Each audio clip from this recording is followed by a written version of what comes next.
Heroes by Ken Mochizuki, illustrated by Dom Lee. This book is dedicated to the men and women of Asian and Pacific Islander descent who served in the U.S. Armed Forces and defended America with little or no recognition. About 50,000 Americans of Asian and Pacific Islander descent served in the armed forces of the United States during World War II. Among the most notable was the 442nd Regimental Combat Team, an all-Japanese American Army regiment that fought in Europe and became one of the most highly decorated units in U.S. Army history.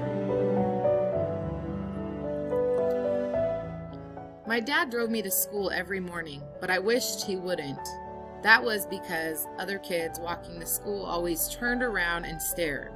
Some pointed and others pretended their fingers were guns and aimed at us.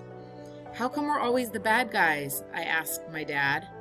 "That's only in the movies," he replied. Still, if I could talk my dad into it, I had him pull the truck over and drop me off down the street from the school. After school, I got together with my friends. I tried to start a football game, but they wanted to play war again. Again, that was because they had an enemy to fight, me. Tori had all the toy guns, and Zach and Reggie always helped bring them to the woods at the end of the street where I met them. Zach usually brought something that was his dad's. He showed us pictures of his father in the war or some of his medals.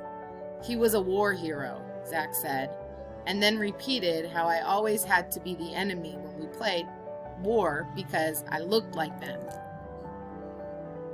"Get moving, Donnie," Zach commanded. "You're the bad guy, and we're going to hunt you down." "No, I'm not," I protested. "My dad was in our army, and he fought in Italy and France, and my Uncle Yosh was in Korea." "No way," Zach said.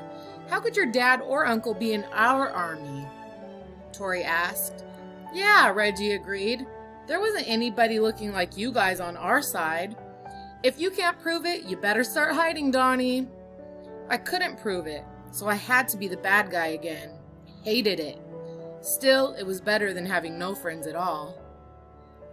But I knew my dad had stories that could prove he was a hero. I sometimes overheard him talking with his army buddies at the gas station.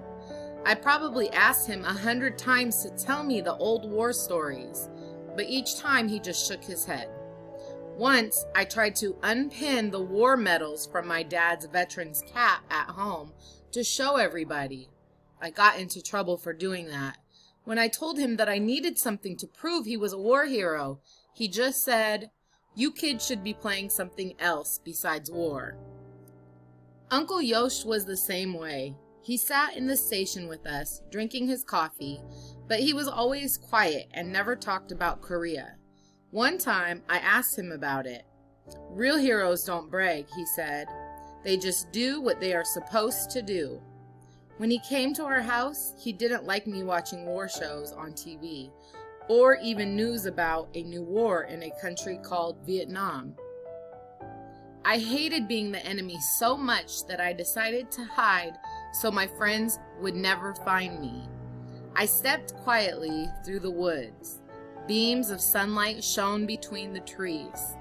I kept going into the forest, farther than I ever had before. The sun faded away and the woods got darker. All I heard was my shoes crunching twigs. Then something rustled in the bushes. It wasn't Tori, Zach, or Reggie. I was scared. I knew I had to find my way out of there. But what if I had been walking around in circles? I sat down on a big rock and tried to think, because the worst thing I could do was panic. Heroes don't panic. They just do what they are supposed to do. As Captain Donnie Okada, I led my men slowly, surely, and calmly through the thick forest until I saw sunlight in the distance. I came out into a clearing. It was good to feel the sun again. "Pow! We got you now, Donnie!" Zach and Reggie ran toward me in the clearing. I dropped my toy gun and dashed through the woods. Heading down a trail, I tripped and slid most of the way on the seat of my pants, then ran as fast as I could. Those guys chased me all the way to my dad's gas station. They wouldn't quit. Rat-tat-tat-tat! Pow, pow, pow! You're dead, Donnie! Uncle Yosh hurried out from underneath a car he and Dad were fixing. Uncle Yosh looked mad. Dad got up, too, to see what was going on. I'm not the bad guy, I cried, running to my dad's place. Dad put his hand on my shoulder. Come on, kids, he said. Donnie has had enough. Uncle Yosh stared at the toy guns and looked even madder. Oh, Donnie, you're no fun, Reggie said. I looked up at my dad.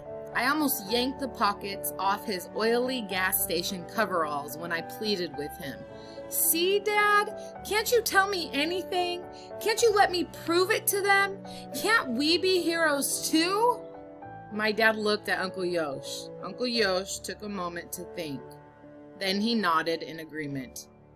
We'll pick you up at school tomorrow, my dad said. At school the next day, the kids called me Sissy and Daddy's boy. Finally, the bell rang and I headed toward the door. My classmates walked together in a big group and followed me. Hey, Donnie, someone called out. They all pointed at me with their fingers like guns. Rat-tat-tat-tat, pow, pow! They chased me down the hallway. I hoped Dad and Uncle Yosh showed up like they said they would. Outside, all the kids were excited and pointed to something down the street. I looked that way and couldn't believe my eyes.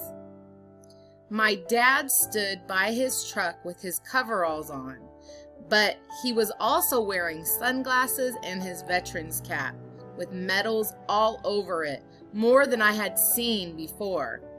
And I couldn't believe Uncle Yosh. He also wore sunglasses along with his uniform and officer's hat. All the ribbons on his chest looked like the top of an open crayon box. His decorations and shiny brass buttons gleamed in the sun.